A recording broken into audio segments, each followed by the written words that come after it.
YouTube নতুন তাদের যে পলিসিটা নিয়ে আসছে, অর্থাৎ মনিটাইজেশন হওয়ার জন্য যে পলিসি বা রুলস বা নিয়মটা নিয়ে আসছে, সেটা হচ্ছে নতুন কন্টেন্ট ক্রিয়েটরদের জন্য খুবই হতাশজনক। কারণ আমরা জানতাম বা সবাই জানতো, সেটা হচ্ছে একটা চ্যানেলকে যদি ইউটিউবে মনিটাইজেশন করতে হয়, তাহলে লাস্ট 1 বছরের ভিতরে তার যে চ্যানেলটা আছে সেখানে 4000 ঘন্টা ওয়াচ টাইম এবং 1000 সাবস্ক্রাইবার কিন্তু থাকতে হবে, তাহলেই কিন্তু তার চ্যানেলটা মনিটাইজেশন হবে। অথবা 1000 সাবস্ক্রাইবার এবং 10 মিলিয়ন ভিউ যদি থাকে, তাহলে কিন্তু মনিটাইজেশন হবে। শর্ট ভিডিওর ক্ষেত্রে সেটা হচ্ছে 90 দিনে। কিন্তু তাদের যে পলিসিটা আছে সেটা কিন্তু আপগ্রেড করছে। আপগ্রেড কি?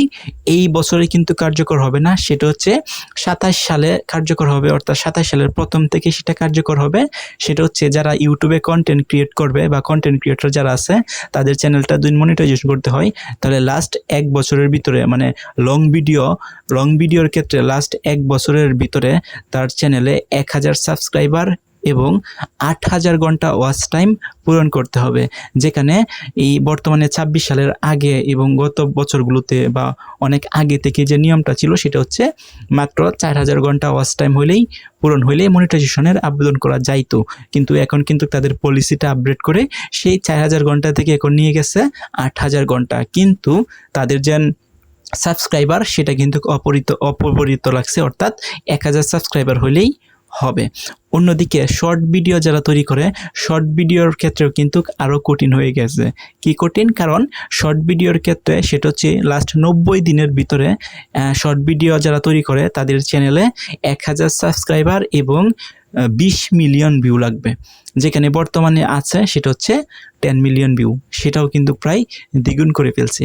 এখন যারা নতুন কন্টেন্ট ক্রিয়েটর আছে বা যাদের চ্যানেল এখনও মনিটাইজেশন হয় নাই, তারা যদি 2027-এর আগে এই যে কয়েক মাস আছে, এই কয়েক মাসের ভিতরে দিন তাদের 4000 ঘন্টা ওয়াচ টাইম, 1000 সাবস্ক্রাইবার এবং শর্ট ভিডিওর ক্ষেত্রে 10 মিলিয়ন ভিউ, 1000 সাবস্ক্রাইবার গেইন করতে পারে, তাহলে কিন্তু হয়ে যাবে। কিন্তু যখনই 26 সাল পরবর্তীতে 27 সাল আসবে, তখন কিন্তু সেটার হবে না। সো এখন যারা হচ্ছে তাদের চ্যানেলটা এখন মোটামুটি লেভেলের আছে বা হচ্ছে আর কিছু সাবস্ক্রাইবার বা কিছু ওয়াচ টাইম প্রয়োজন, তারা উচিত দ্রুতই চ্যানেলটাকে মনিটাইজেশন করে ফেলা, না হলে কিন্তু 27 সালে কিন্তু তারাও এই 8000 ঘন্টা ওয়াচ টাইমে পড়ে যাবে এবং শর্ট ভিডিওর ক্ষেত্রে সেটা 20 মিলিয়নে কিন্তু চলে যাবে। এখন যারা নতুন কন্টেন্ট ক্রিয়েটর করতে চায় বা ইউটিউবে আসতে চায়, তাদের জন্য কিন্তু খুবই হতাশজনক।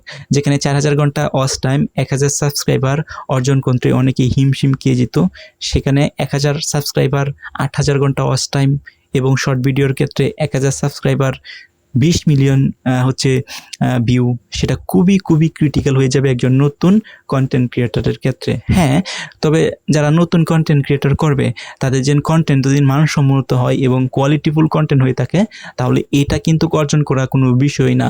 অনেকেই আছে 1-2টা ভিডিওর মাধ্যমে কিন্তু এই ওয়াচ টাইমটা কিন্তু গেইন করে ফেলতে পারবো, এটা কিন্তু পসিবল লং ভিডিওর ক্ষেত্রে। কিন্তু কন্টেন্ট যেগুলো তৈরি করব সেটা কিন্তু কোয়ালিটিফুল কন্টেন্ট হতে হবে। যদি কোয়ালিটিফুল কন্টেন্ট না হয়, তাহলে কিন্তু যারা নতুন কন্টেন্ট ক্রিয়েটর আছে, অর্থাৎ 27 সাল থেকে শুরু করবে বা এখনই শুরু করবে, তাদের জন্য কিন্তু খুবই ক্রিটিক্যাল বিষয় হয়ে যাবে। সো ওভারঅল আমার যে ওপিনিয়ন, সেটা হচ্ছে যদি একজন ক্রিয়েটর চাই তাদের কন্টেন্টটাকে কোয়ালিটিফুল করা, তাহলে কিন্তু ইউটিউবের যে শর্ত দিছে সেটা কিন্তু কোনো কিছুই না। আপনার 1টা বা 2টা ভিডিও যদি হিট হয়ে যায়, তাহলে দেখবেন এই 8000 ঘন্টা ওয়াচ টাইম এটা কোনো বিষয়ই না। একটা ভিডিওতেও কিন্তু 8000 ঘন্টা ওয়াচ টাইম আসা পসিবল, যদি আপনার কোয়ালিটিটা খুব কোয়ালিটিফুল হয় আপনার ভিডিওটা এবং হচ্ছে মানসম্মত হয় এবং মানুষ বেশি দেখে।